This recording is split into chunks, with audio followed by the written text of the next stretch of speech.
it would have taken considerable amount of strength. What inspired you to do that? I had to get over my fear to have that treatment, and that meant so much to me. I just want you to know that the only doctor I'm scared of is the dentist. One of the common themes and one of the things that drives me is pushing my own limits. And I realised when I had to get over the fear that actually I can do that. I can do anything. And I wanted to be able to make other people feel that way. And I just remember the counsellor saying to me, "You're depressed. I don't want to carry this into being a mum or into my married life. I want to be the best version of me." How the mind and our thoughts affect our physiology and everything that we do and become. But after a little while, it wasn't giving me that thrill anymore. If you genuinely mean it, you will find a way to make your passion and your purpose the same thing. This is my story. This is my life. You grow around your grief. You will always carry that. And every birthday, every death anniversary, and every time if I sit and I really think about it, my pain will be exactly the same. But all that's changed is my ability to understand it, carry it, and cope with it. And I guess that you can either choose to let it destroy you or you learn to grow with it. Money. Okay, money. Welcome back to the Mindset series. I'm Dr. Veena, and today I'm sitting across someone very special who actually went to university with me at King's. She's not just a dentist, she's also a clinical hypnotherapist and a trained bereavement counsellor who also has experience in emotional intelligence understanding. Without any further ado, I'd like to welcome Dr. Suniti Marwaha Sharma. Hello. Welcome. I can't believe, like, when I think back to the last time we used to see each other more regularly would be on campus, back at Guy's. Time has flown and so much has happened, but I'm so grateful that we met again. Yeah, welcome, Suniti. I'm so excited to have you here. Thank you so much for making time. You know, let's just get straight into it. So you trained as a dentist, and then you went on to train as a bereavement counsellor. Yeah. Why? I trained to be a hypnotherapist before that, in between all of that. Okay. I think I am who I am due to the experiences that I've had in my life. And I think I've always, as they have happened, my purpose, my passion, and the reason I believe I'm here has unfolded. And I have just let that guide me. Yeah. The initial reason I went into dentistry is actually because I was a phobic patient. I used to be terrified of dental treatment. Suniti, I just want you to know that the only doctor I'm scared of is the dentist. You know what? So many people are.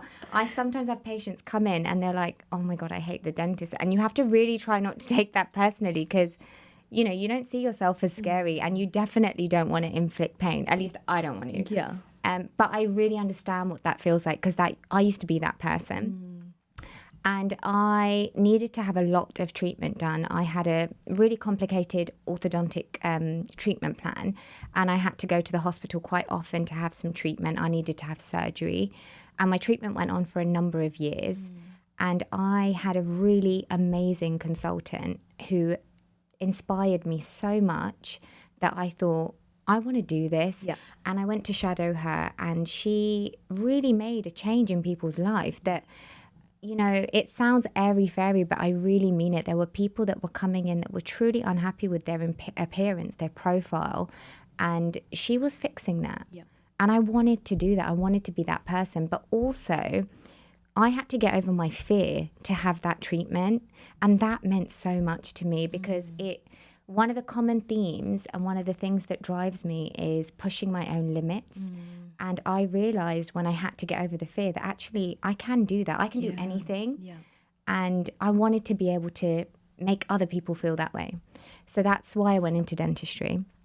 And then if we fast forward a little bit, when I was doing before I even applied for dentistry, my dad was quite sick from my GCSEs. I think it spanned actually my GCSEs to my A-levels.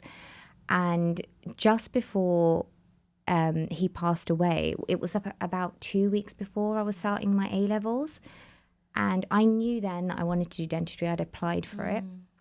But the only place I got to do my dentistry was Bristol, and I didn't want to go there. I really always had my heart set on King's. That's where I wanted to go, and that's where I wanted to do it. I knew it was the best place to be. So to stay at King's, I did a different degree, and then I navigated myself towards dentistry. Okay. But in the process of doing all of that, and I guess I was also really young, I don't think I understood that when he passed, that how my grief was affecting me. Right. And I carried on with life. I was achieving everything. I then became a dentist. And I don't think it was till a lot later on in life. I knew that my grief was still hidden inside me. And I knew that I still needed to work on it. But I just didn't know how. I think in school I had therapy. And I just remember the counsellor saying to me, "You're depressed. And you need to..." Just outrightly depressed? Yeah, there was just no solution. They just said to me that you need to go on medication. And that wasn't something I wanted to do. Yeah. And I went to see our family GP, and he literally ripped that prescription, that letter up. And he's like, "I'm not going to write you a prescription. You don't need this. You need to be there for your family, and you need to get on with this. Like, you will be fine." And so I never looked back, and I just carried on. And I think COVID happened. I got married, COVID happened, and it wasn't till then I realized actually there are so many aspects of me and my personality that I know they're a certain type of way, and I think it's because of the things I've been through, and I want to fix them. Right. I don't want to carry this into being a mum or into my married life. I want to be the best version of me, and I need to fix this. So I then started studying the emotional intelligence diploma to really unpick my behaviours and get to grips with why there were certain aspects of my personality that I didn't even understand what they were telling me about myself. Right. From that, I understood the power of the mind, and I got to really, really know how the mind and our thoughts affect our physiology and everything that we do and become. And I fell into hypnotherapy. Right, okay, that makes sense. I started to really read about great hypnotherapists and how the mind works, how hypnotherapy works. And it's scientific. It's been done for so many years, even before Christ. It dates back like centuries. And then I thought, I want to train in this. This can help so many people, but it can also help my patients. How long was the training? The training was for about 7 months. Okay. I did. And then I had to sit an exam. And then I went to do a live session to do some induction. That's when you induce someone into the state of hypnosis. And this is before you became a bereavement counsellor? Yes. Okay. I did the hypnotherapy, and I realised... So in my career during dentistry, from when I graduated, while this was all happening, I loved dentistry as it was. I loved fixing teeth. I loved cosmetic dentistry. I'd achieve a little bit to do with bonding, and I'd feel really great, and then I'd be like, okay, what's next? Then I'd do Invisalign, and then that would be really great, and then I'd think, okay, what's next? Right. Then I did facial aesthetics. Yeah. Okay, that's really fun. It was fun, but after a little while, it wasn't giving me that thrill anymore, and I was just thinking the only time I'd feel really satisfied in my job wasn't when I was getting those patients that were giving me that income. It was when I was seeing those patients that I was able to change their view and perception of dentistry. Right. So each time I would be able to lead a child through something they were really nervous, and they would gain my trust. Yeah. And I realized this is something I'm good at. Yeah. And this is why I started dentistry, actually. So why am I not doing more of it? Yeah. So I'd started to filter through more patients within the practice that were nervous. But then when I understood about hypnotherapy, I thought I could combine these. Yeah. And that's when I Hypnodental was born. And that's where I decided to combine hypnotherapy and dentistry. Yeah. But also with the power of hypnotherapy, I realized that my true passion when I was understanding about emotional intelligence was I wished everybody that has grieved or will grieve can understand what I know today. And I don't think, if I knew that before, all those years of trying to understand myself and the pain and some of the really dark times I've been in, I could have saved myself from them. But hindsight is a beautiful thing, isn't it? It's a beautiful kind of shade that we all wish we wore. No, 100%. And I have so much compassion for the ways that I have been, but also I can't change that, but what do I do with it now? Yeah. You know, I have a choice. And that's where I decided I'm going to train to be a bereavement counsellor, and I'm going to share my experiences and everything I have learned with people to make a difference. Incredible. And, you know, it takes a lot for someone to not just go through it, but use that pain and turn it into purpose, turn it into power, turn it into something that lives on beyond what you've gone through, right? And that can't have been easy. But just from everything you've said, you said you went to a counsellor, you went to your GP. As a young person, did you feel heard when you went to these people, these caregivers? No, and that's another driving force for me wanting to create this platform. And I do think, and obviously these people are highly trained and highly qualified, but I do think that not one rule fits for everyone. Absolutely. And just like everything, I think you can't really understand something unless you go through it. Yeah. And what the insight you have when you experience something yourself is far better than sometimes a qualification, because it's real life experience. Yeah.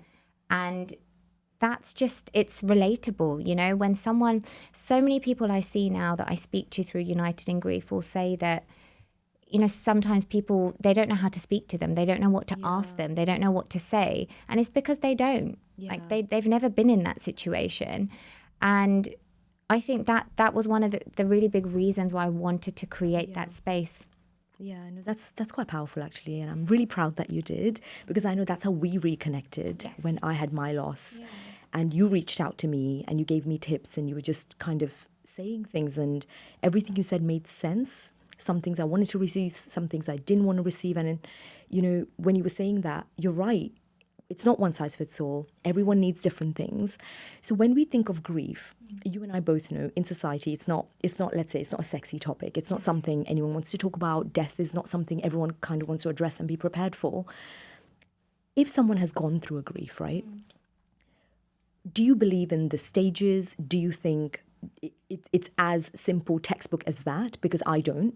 So what's your view on that? I don't. Look, I lost my dad nearly 18 years ago, and I don't think that I've gone through all the stages and now I'm just fine. I've grieved. But that's what people think, Sunny. But there's no destination when you're grieving. There's no end result. What happens to you when you grieve is not that you go through grieving and then you're fine. And then you're fine. It's not a cold. It's not a chest infection. No, you grow around your grief. You will always carry that. Yeah. And every birthday, every death anniversary, and every time if I sit and I really think about it, my pain will be exactly the same. But all that's changed is my ability to understand it, carry it, and cope with it. Because, you know, you grow up thinking, this is mine. These people are mine. My mum, my dad, my brother, my sister, whatever it is, my husband, my wife. And the feeling of losing them is the most humbling thing, because it reminds you that in this world that we live in, where you can have anything you want, you can click a button and things will be at your house, or like Chat GPT, there is no limit anymore to what can be done.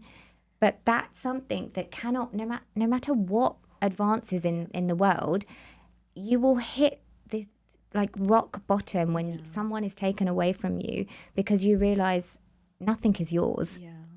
And that pain never goes. But there are for sure lots of things that you grow and you learn through grief. And I guess that you can either choose to let it destroy you, or you learn to grow with it. Yeah, and I really resonate with what you said, because and I don't think people mean to offend people when they're trying to be supportive, like your friends and family. If someone's gone through grief, I can just talk about my personal experience. People meant well, but they will say things like, oh, it will get better with time, or the season will pass, or the first of everything will be hard. And in your head, you're like, how do you know? Like, have you been through it? And you want to say that, don't you? I think when you're grieving, because you're in so much pain, it's really hard to take advice from people who don't know how you feel. And, you know, it's also hard for those people because they don't know what to say. And it's not their fault. And they come from a good place. And you have to respect that. But I don't know if you agree. Something practical that I thought helped me. People kept asking, let me know what you want. Let me know what you want.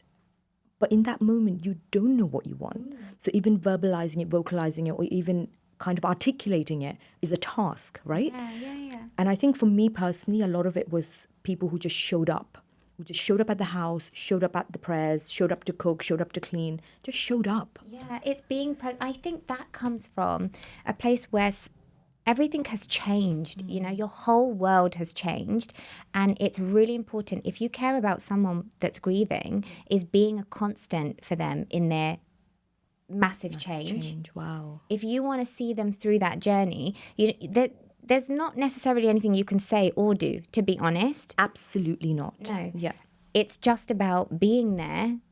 And when those moments come where there is something to do, you are there, whether that's to listen to, whether that's to help cook. And I know you've had some friends that have come and done stuff like that with you. And you will always remember the people that are just there. And it's a different spot in your heart, right? When you think back, you're like, you're never going to forget that. Yeah. No, you won't. Because it's like the pain that you feel when you're at the bottom, and the people that make that even 1% better, like there's no way to ever forget that. Okay. So I have a good question, actually. For those who don't even know where to begin, right? The pain is so huge. Like, you know, I lost mum just over a year ago. And I was able to publicly talk about it and go on to, you know, launch a charity and try and help others and all of this. But I know there are loads of people who live with this pain who are just not able to even talk about it. How would they even begin to process? You know, the way that you grieve is so, so unique to every person. It's heavily based on multiple factors, being, you know, who it is that they've lost, the direct relationship, whether that's your spouse, your parent, your child, your sibling. It depends on the nature of that relationship. So, you know, did they have a good relationship with the deceased when they were alive, or were there unresolved conflicts? So they will also be grieving the loss of that person, but also perhaps the loss of the relationship they didn't have. And the things you never will get to have. Or the things you can't undo. Yes. You know, that's it. It's final. You are also facing, I guess, concurrent stresses in your life. Your support system, your religion. Does your religion say that you need to have a mourning period? Do you agree with that period? Do you have a support network? I think your own personality type is one of the biggest factors. Like I said, emotional intelligence is what really changed things for me. But people that don't really know how to understand what their feelings and their body is telling them will really struggle to communicate their feelings. And that's how people can spiral into depression or alcohol, or fall into other things that give them temporary relief. Absolutely. And, you know, as a GP, what I have seen when people come to us with grief, often it's people who have a lot of responsibility on them, say the head of the household, single mums dealing, you know, having a lot of young children, having to work, and they just say, no, but I have to keep it together because, you know, I'm the breadwinner, I have to take care of the family. And you end up suppressing what you need to process. What can we do to help those individuals? Where should they begin? The thing is, and I'm not saying this because I'm an expert, I'm saying this because this is something I work on and I learn every day. But you can only, if you really love the people that you're trying to protect and care for, the best thing you can do is care for yourself first. And that sounds so cliche, but time and time again, life proves that to me. I don't think it sounds cliche at all, actually. I think it's very powerful because you can't pour from an empty vessel. No, you just can't. And you need to be really in tune. You need to allow yourself to feel what you're feeling, but also allow yourself to process that. And of course, people in those situations where you have those responsibilities and it's fight and flight, like you haven't got time to sink. It's sink or swim, and you need to swim. You have to survive. Autopilot almost, right? Yeah. And for people like that, I'd say, you know, I came from a privileged background, and I had a really good support network. But the truth is that even I slipped. And so it doesn't necessarily mean that will only happen to people that are in that position. And it may mean that they come to a point a lot later in their life where they get to really understand and process. They come through the turbulence of it all. And when things quiet down, and then they get to reflect and realize, gosh, so much more damage has happened and I need to fix this now. But whenever that time comes, there are so many different ways that you can seek help, self-help, or help professionally, or through, you know, networks or mindfulness and other things that you can do. But you need to, if you want to feel truly, truly better, then you need to do something about it. Yeah. No, action. action Yeah. over thought, isn't it? Yeah. Because you hear a lot of, you should talk about it, you should talk about emotions, talk to somebody. But what I found, correct me if I'm wrong, it wasn't necessarily the talking, but it was also listening to other people's experiences and realizing the pain is so familiar, or like the depth of what you're going through is so, we can relate on so many different levels.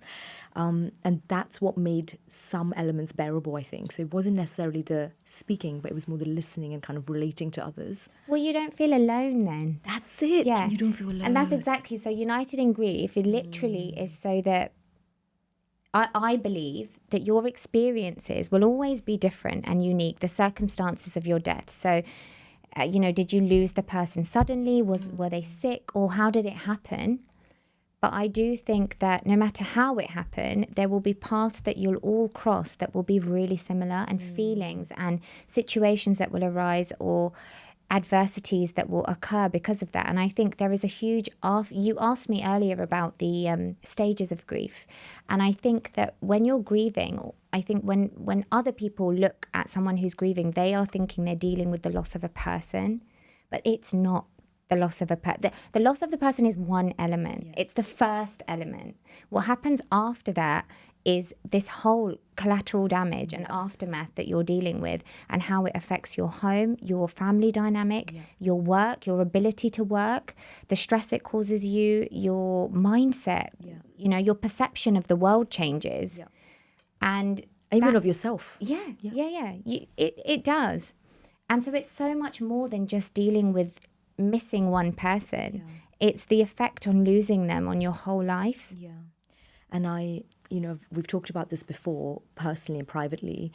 I still remember the analogy you gave me, where I called you actually in tears one day, not being able to breathe, being burdened by the guilt I felt of things I wish I had done differently, when I look back at my relationship with my mum. And I think you explained it to me quite beautifully. You said, as a family unit, imagine us being four wheels of a car, and you're all moving forward in life. And now one of those wheels have fallen off. And how does the car navigate moving forward? It's about remolding into a tricycle or a different vehicle, but we still need to move forward. Mm-hmm. And honestly, Sunny, I've said that to so many of my other friends who've gone through loss since then, because you're right, the roles in the family change, your responsibilities change, how you look at yourself and others change. And when you finally get to a point of realizing the goal is to move forward, isn't it? Not stay stationary. And together. Together, yeah. And together. Yeah. So I know we have spoken about family in a context of, how sometimes it can become quite challenging, especially when you're grieving. But each person will grieve very differently because they're grieving a different relationship. So, your dad will be grieving his partner, his wife. So that's different to what you're grieving. And your relationship will be different to your sisters, to your mum. So the grief will be different. And that can bring a lot of conflict because actually you're experiencing, and you don't understand when you're looking at the other person, why aren't they feeling what I'm feeling? Or how is she okay and I'm not okay? Or, you don't, and it's hard. You know what I thought was hard? People from the outside, I'm sure they meant well, but I feel like because society and maybe movies and media make grief look a certain way, maybe you're sitting with a bottle of something in a pile in your bed sheets. I don't know what it looks like, but from the outside, I would get comments like, "But are you sure you've taken enough time off? Should you be working? Do you want to sleep more? Do you want to go to this?" Like, just things that I couldn't resonate with, and I know they meant well, but after a point, it got to a point where I had to say something. I was like, just stop now. Do you know what I mean? You have to be, the people that you're comfortable telling, you need to be clear on what it is, that how they can help you. And you, like you said before, you may not know that. Because you don't know that. No, you don't. But if something's not helping you, you need to be able to say, this isn't what I need. That's key. Just that freedom of saying, actually, this isn't helping. I know you mean well. Yeah. And also, I was just saying to you earlier, I had a call with someone today, and she said to me, I just want to understand what's normal when you're grieving. And, whatever you're feeling or however you grieve is normal because you're experiencing it. It's happening. Yeah. So how can it be abnormal? Because you're feeling it. And you need to accept that. And, people won't. But it's not about anyone else because this is your journey. And you can't be put into a box by someone. No, absolutely. And it's interesting because, yes, grief, bereavement, anxiety, depression, it all comes under psychological, mental stresses, Yeah. right? But when you think of a physical ailment, like even with some of your dental patients, when something's wrong, you have a symptom, you have a sign, you give a treatment, they get better. It's very clinical, it's very, X plus Y equals yeah. Z. Whereas because this doesn't have a straight kind of trajectory, it's up and down, it could be messy, it could have all these different shapes involved.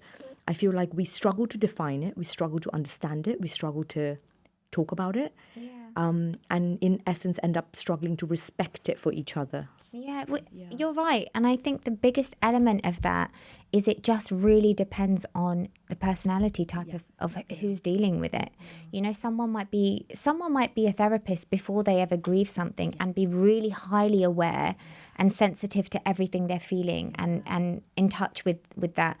I know for sure as a child, I wasn't. I didn't even understand what was happening. I thought I was being so brave and so strong. And that's what everyone else thought, to be honest. And internally, the damage it was having and the effect it was taking, I didn't even understand that was because of my grief until years later. And you don't. Thank you for sharing that. Earlier you said in your grief, you were supported, you came from a privileged background, but even you slipped. What did you mean by that? So even though I had all the resources to get help, I had a supportive family. I've got a huge family network here, and I had a lot of people around me. So it doesn't fit the model of someone who could have been to a really dark place. But I did, because I think, like you said about that lady, I felt the responsibility of being a strong person. And then when I had been that strong person, I then felt like I couldn't stop being that person. And I know you will understand what I mean. But when you then feel the responsibility of holding things together, you can't step away from that. And actually, I would urge anyone who feels that way to find someone or a safe space where they can voice how they're really feeling, because it's okay. Even if it doesn't mean that you can be fluid, you can still be that amazing supportive person, but have moments where you're sad. You don't have to always be that person. Absolutely. And I think that's key, not being kind of set in a box. You can be fluid, you can have good days, you can have bad days, you can be strong, you can be weak, and it's not one formula fits all at all. No. And just normalizing it. I think just normalizing that. Because even personally, I felt a lot of external pressure from people. Comments like, you don't look sad enough. You don't look like you are struggling. How are you this strong? And I would hear it, but I couldn't relate to any of it, because to me, I was breaking. I was dying. This was the woman, you know how it is. I don't have to tell you. This is your version of breaking, wasn't it? Yeah, it was my version of breaking. My version of breaking. Yeah. And I was like, no, thank you for all the adjectives, but I can't resonate. But they would see that as, oh, why you're not taking the compliment? I was like, please don't put this pressure on me. I don't want to take anything. Well, that makes it harder, isn't it? Oh, you're so brave. Okay. So now I have to continue being brave. Yeah. And people don't mean it in a bad way, and it's not an expectation. But for somebody who then feels like that's become their role, it does become hard to say, actually, I'm not okay. Yeah, I'm not okay right now. Because there's one is societal pressure, and then being South Asian and having the family pressure, the roles that you live with. I would say, if we know anyone going through something similar, just let them be, and they might change what they need and want, correct? And then we just let them kind of lead it, I think. Yeah. I think, and that way they won't feel like everybody else is noticing them as a certain type of person. So if they were to change that, it wouldn't really matter. Yeah. I think the best thing you can say to someone is, I hope you're coping well, and I'm here. I'm here. And if they're not, they can tell you. It's just keeping it open. Keeping it open. Yeah. Suniti, hearing you speak about all of this, it would have taken considerable amount of strength to, one, come to terms with facts of your own personality, but then reliving your own grief and working through all of that. What inspired you to do that? At that point in my life, I didn't want to carry my grief in the shadows anymore, because I knew what it was doing was creating this battle internally for me all the time, where I knew that there were unresolved feelings that I had, and I didn't I didn't want to carry that pain anymore. I wanted to transform it. I wanted to be able to learn to really, truly manage it and not keep it quiet. I wanted to resolve those problems, not just close the door on them. Yeah. I wanted to open the door. The way I describe it when I talk about it, actually, you've reminded me, is I wanted to open the door on my pain, look it in the face and say, I know you're there. I can see that you're there, but I'm okay now. Yeah, just kind of, not fighting it. Yeah. I think that's key. I remember once a therapist saying that to me as well when I had some negative thoughts that were coming, and she said, but that's still a part of you. Don't fight it. Hear her out. Listen to what she's saying and just kind of give that voice a space to kind of stay there. But I still think that takes considerable power and strength. So ode to you. And because of you, you're helping so many people. So tell us about United in Grief. So what is it? So United in Grief is essentially a community that I want to make, and a safe space that I've created where anyone can access me and my skills as a hypnotherapist, a bereavement counsellor, with my background in emotional intelligence, and also just someone who has grieved for a long time. And just share their journey and any thoughts I have, any tips I have, or even if it's led by whoever comes to me. Right. Okay. If they just want someone to offload their journey to, and there's things I can tell them, or it's often a lot of the dialogue is this normal? Yes. Is this okay? Or I don't know why I feel like this, or this is happening in my family, or I feel like this about this person now.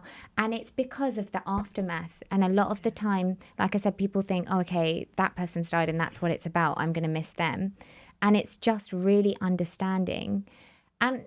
And I think one of the other things I'd be honoured to know that I am doing is giving people hope that I'm a living example of being able to cope with that pain and still being okay. And so you can, in the really dark moments of climbing Grief Mountain, that I call Grief Mountain, when it gets really rocky and really bumpy, just remember, I've been there. And I'm here. Can really relate. And I will be with you. Yeah. I will be with you. It's really nice. And I hope anyone listening today, if you feel that you can resonate with any of this, will reach out. And I hope they do. You know, when you're talking about being a therapist and listening to people, working through what they need, kind of really catering it to each person, patience comes to mind. Have you always been someone with a lot of patience? If you ask my husband, he will laugh. And you're a new mum now. Congrats. Yes, I am a Patience, new mum. tell me. I'm learning every day. I don't know if I'm the most patient, but I have a lot of patience and tolerance, I guess, in this subject, just because it means so much to me. It's taken me so long to understand it, I guess, understand myself. So I have a lot of time and patience for anyone who's going through it, I guess. But otherwise not so patient. Otherwise not so patient. And, you know, when you were talking about your career trajectory and how it went, and you said, I did X, and it was okay, but it wasn't enough. A lot of high-functioning individuals on the Mindset series have said that, you know, they reached a certain goal and then it wasn't enough and they wanted to keep going. Have you always been that kind of a headstrong, go-getter personality from a very young age, or did that happen as you evolved and entered? I wasn't consciously that kind of person, but if I look back to my childhood, I think one thing that's always driven me is pushing my own boundaries. And I think when and the thrill and the satisfaction of getting something that you really want. But then once you get there, you're like, it's like, I guess your view of success changes. Yes. And your view of what you want changes as you evolve. And it should. Yeah, it should. So when you get there, you think, oh, this isn't what I was thinking it would be. I need to do something else. I need to do something else. And it's chasing purpose and fulfillment and satisfaction. I remember being really young, and I went to one of our family friends' houses, and she used to she used to make the most beautiful portraits of she used to make murtis, so pictures of God. And she used to draw them. And I remember thinking, I want to do that. I really would love to be able to be someone who can sketch. And so I just started sketching. Honestly, I got pencils, I got all different notepads. And we used to, as a family, on Thursdays, we used to watch Friends and then ER. And this is when my dad was around.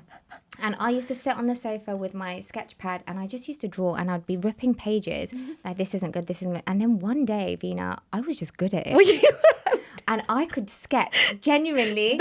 Stop! I you made have a to show portrait. me. I will. I've made portraits. I've drawn my dad. I've drawn my mum. I've drawn like some bits of God. Sounds like qualities of patience, Suniti. I'm not going to lie. Sounds like you have a lot of patience. I know. Wow. Maybe I need to rethink that one. Wow. And I could do it. And then I realised, and I think that's when I realised I can do whatever it is I want to do as long as I work hard and I really want to do it. Yeah. Consistency and showing up. Yeah. Absolutely. It's what they say, isn't it? It takes 10 years to become an overnight success. Yeah. So how many years did you train for sketching? Like 2? Okay, fine. Maybe not 10. No. No, but still. It wasn't years even. I didn't even take it that seriously, but I realised I'm actually really good. I love that. I can do this. Yeah. And it's that feeling of, okay, this is something that's really hard. I'm going to try really hard to do it. And then you've done it. Yeah. Yeah. And then it's gone. And then you need to look at the next hard thing. And it's just that pushing my own limits, wanting to achieve. Yeah. But then along that journey, I realised what purpose meant. Yeah. And then when I figured that out, it became easier to narrow down as to what exactly it is I want. Yeah. So I think tapping into that and then getting more fulfillment from what you do on a day-to-day basis, that must feel incredible now. It's great. Yeah. I can't tell you how good it feels. It's really nice when you get paid for doing cosmetic dentistry and nice dentistry. That's great and it's lovely. But nothing beats seeing someone who comes into the door the first time they meet you and they don't even want to sit on your chair. They don't even want to come. They're Probably be me. That would probably be me.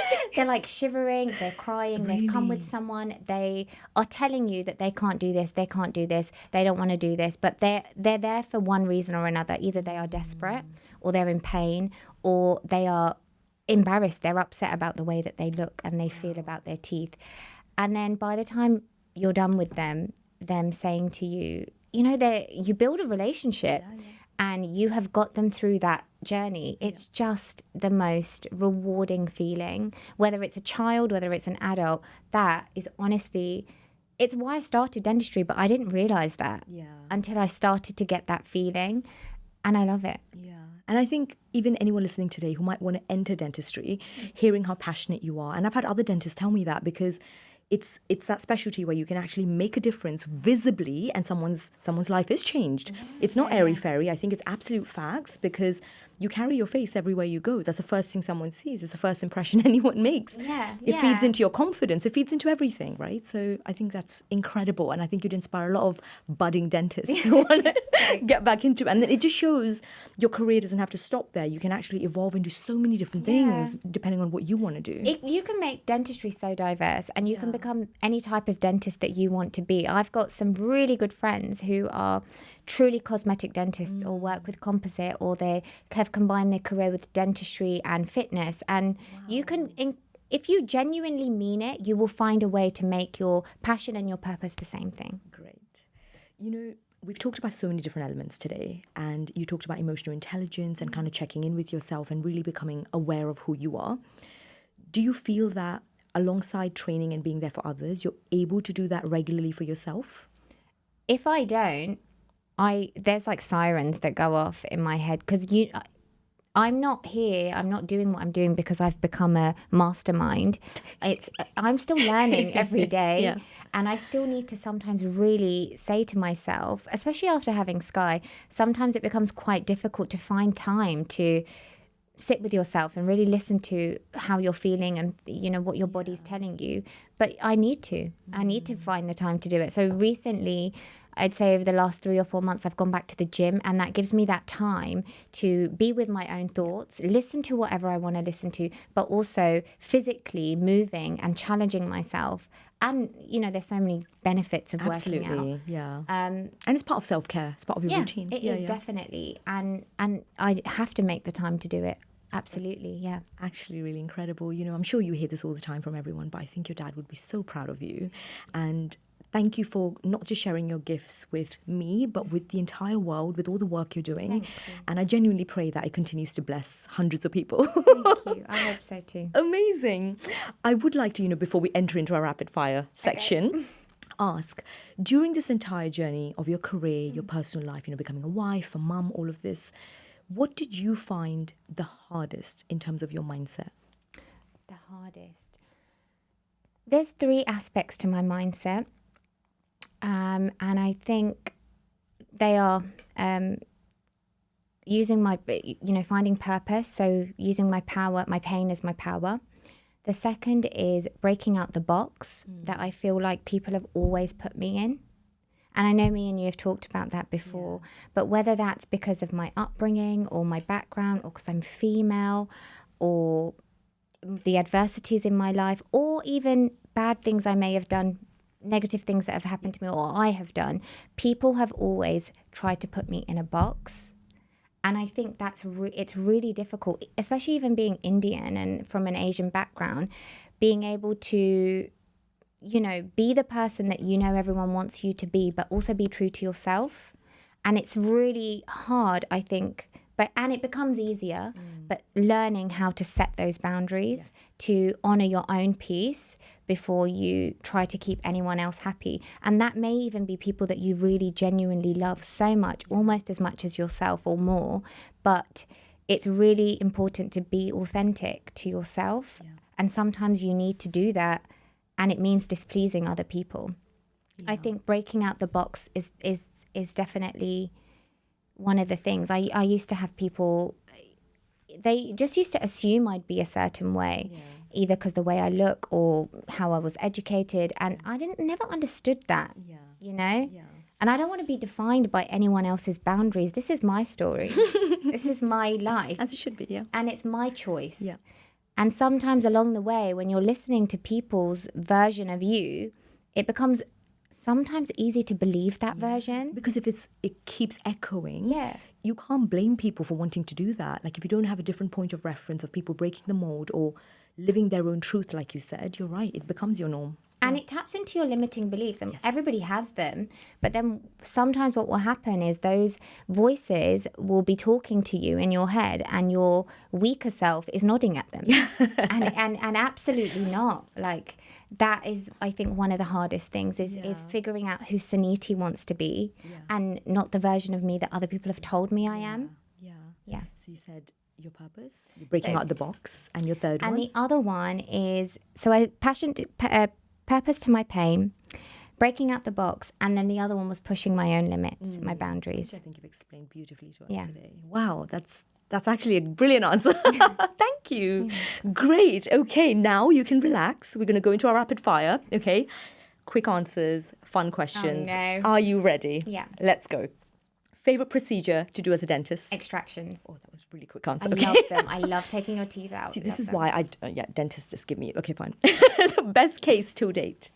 Oh, I think it has to be this girl who had, so I saw her on the NHS. She had really gappy teeth and she really wanted bonding. Mum couldn't do it privately. And so I did it on the NHS as a learning case. And honestly, her teeth looked so good after. It was great. Oh, wow. Great. Okay. As a dentist, what is your cheat meal? Oh, cheat meal. I have so many cheat meals. As a dentist, You know I'm expecting something sugary to come out of your mouth. Do you know what? I don't have a sweet tooth, but I love a chocolate fondant. Okay, so that's I'd go fair. with that. That's fair. What makes a perfect smile? Internal happiness. Yes, I agree. Pet peeve when it comes to teeth? Oh my goodness. Okay, when it comes to patients or teeth? Teeth. Not into dental flossing, so yeah. I don't think it's been advertised enough, if I'm honest. Unless you go to a dentist, I don't think anyone really just like visible bacteria on the teeth is a problem. That's and it's like how like. Oh my God, I will never show you my teeth. I'm scared. Oh my God, visible bacteria on the teeth. Okay, you heard it here, guys. Be careful when you talk to dentists. Fine. Biggest misconception about dentists? That they're all chasing money. I'm not going to lie, I've heard that. I know, and I know it might be a lot of them. I don't know where the chase is, but they're chasing it. Okay. Best part of being a new mum? Just that unconditional love that I have and she has for me is great. Yeah. Do you have a phobia? I actually really hate mice. I I hate rats and mice. I hate them. I've been terrified of them for years. I fainted once in India in the toilet. Yeah. Because you saw one or because... I was on the toilet, Veena, and there was like wires. You know, India's like, there's no health and safety. There's like a wire across the toilet. And I'm just on the toilet and I look up and this mouse is like, you know, like in a circus when they're walking on a... was walking on that wire and I fainted in the toilet. And the next thing I know, I was in my dad's lap and I woke up and I was just horrified. I wasn't sure if you fainted and then woke up to the mouse, but that makes sense. You saw the circus mouse and you fainted. It was just horrendous. Oh my goodness. If you could do any other job in the world, what would it be? If I could do any other job other than what I'm doing, I'd be a singer. Please don't tell me you've practiced this and you're good at it as well. No, I'm not good at it. Please, can you practice it? You can be. Yeah, maybe I'll try. My MD's tried to book me singing lessons before. I would love to sing, but at the moment I just sing in my shower. Nice. Well, thank you. That wasn't too bad. Well done. Yay. So now, I'm sure you've seen my other guests do this. We have these pearls. We're going to get you to pick one and give us your pearl of wisdom on that topic. Ready?